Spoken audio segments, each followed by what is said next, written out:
আলাইকুম। আসসালামু আলাইকুম। ওয়ালাইকুম আসসালাম। আপনারা ভালো আছেন তো? জি আলহামদুলিল্লাহ।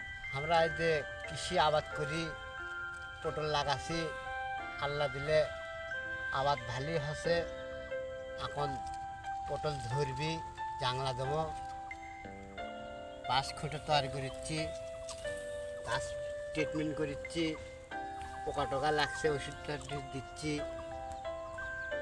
এই যে সাথী ফসলটা আপনারা করছেন, এই যে ধনিয়া করছেন আর কি, এটা তো ধনিয়া তাই না? হ্যাঁ, এটা ধনে। তো এতে কি বেনিফিট কি?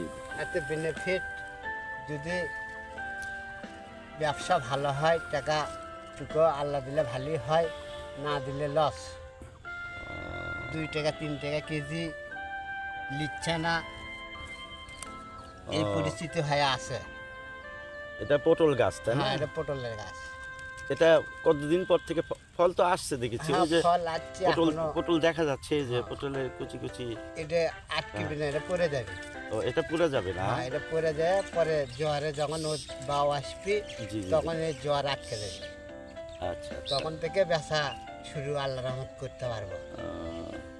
তো এই পটলের কতদিন থাকবে এই জমিতে? এই পটলে 6 মাস থাকবে। 6 মাস, বাহ বেশ তো ভালো। 6 মাস থাকলে এটা লাভবান হবে। আচ্ছা আচ্ছা। আর এরপরে কি ধনের গাছগুলো উঠে যাওয়ার পর আর কিছু ফসল লাগাবে? তারপরে আর কোনো ফসলই চলবে না, গাছ গাছালি ঢাকা যাবে, তখন ছেঁয়া হবে। ও আচ্ছা ছেঁয়াতে আবাদ হবে না, উপরে পটলই হবে। আচ্ছা ভাই, থ্যাংক ইউ, ধন্যবাদ আপনাকে। আচ্ছা, আসসালামু আলাইকুম। ওয়ালাইকুম আসসালাম।